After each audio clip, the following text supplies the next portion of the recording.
So, if you've been living under a rock, you probably didn't know that The Office US, Parks and Rec are only available on Netflix US. And that's not the only ones. There are a bunch of other shows that are exclusively to Netflix US, because American Netflix has a total of 5,879 movies and TV shows, 4,000 of them being movies and about 2,000 of them being TV shows. Shows like The Office, Parks and Rec, The TUDORS are exclusive to Netflix US. Well, what are the shows, you might ask? Well, I've handpicked some of the best ones that are available and I've seen all of them.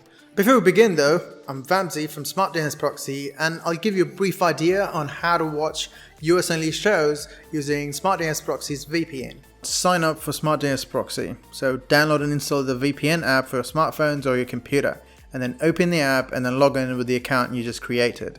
Under the status tab, choose the country US, and under the server, prefer Smart VPN and turn it on. Now head over to Google and search for the show like Parks and Rec, and remember, Netflix is blocking internal search, so it's important to go to Netflix via Google, and then click on the Netflix link. And voila, there you go. You can enjoy shows that are outside of your country now. So Weeds is a pretty old show which came around back in 2005 when I was in 10th grade. But it's a really cool show where it's got a female lead and her husband dies and then she starts dealing drugs. Kind of like Breaking Bad, but with a different distaff twist. It's cheeky, it's got dark humor, and sometimes, outrageous moments centered around the female-led cast. It even won Emmys, so there's that. Next up, we've got JERICHO. This show's quite similar to Walking Dead, but set in a smaller Kansas town compared to, Walking Dead. It had limitless potential, relying on its post-apocalyptic premise, kind of like Walking Dead. But just like Walking Dead, it got a bit tiring towards the end, but it had a great start that was really enjoyable for 2 seasons. It's short and sweet for 2 seasons, but I'll cut it some slack since it came out 2006. At number 5, we've got The TUDORS. It stars Henry Cavill, which might be enticing for you. It follows King Henry VIII of England and his relationship with, female companions like Catherine of Aragon and the quest for power. It's kind of like Game of Thrones with a bit more Rome thrown in there. Tons of medieval drama. You'll definitely like this if you like those shows. There's a total of 4 seasons and it's exclusive to Netflix US, so you might want to watch this if you're really into those shows. Remember Person of Interest or Minority Report where they predict crimes before they actually happen? This show focuses on a group of profilers looking out for nation's most dangerous criminals to anticipate their next moves before they strike again. It was released back in 2005, so around the time of Minority Report, and I really enjoyed it. And it's got about 15 episodes to keep you busy, and it's really rated well among critics and audiences alike, so give it a watch.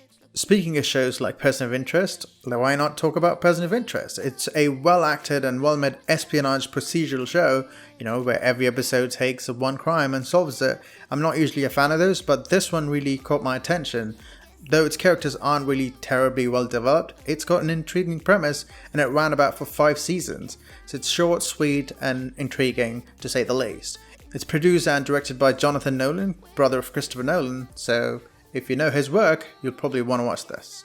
Next up, we've got Dexter, which needs no introduction. It follows the story of Dexter Morgan, who's a forensic blood spatter analyst, but who also moonlights as a serial killer. He only kills serial killers, so he's got morality in the right sense. But it's intriguing in a dark, really dreary way. You wouldn't really expect to root for a guy who kills other people. I'd say it stays good for about 5 to 6 seasons, and then it kind of drops off towards the end and jumps the shark. But the first 6 seasons are bloody good, I'd tell you that. And the final Netflix exclusive that we've got is The West Wing. It takes place in the late 90s, showing you the life of, ambitious presidential advisors who are failing to balance their professional and personal lives. It's like Designated Survivor, like the recent ones, or Commander-in-Chief if you probably like The West Wing. And I've seen a few seasons and I really liked it. Well, that's it for now. That's how you watch US only Netflix shows outside of the United States. As always, I'm Vamsi from Smart DNS Proxy, and if you're new here, subscribe because that really helps us out, and you get a new video every week or 2, depending on how frequent we are.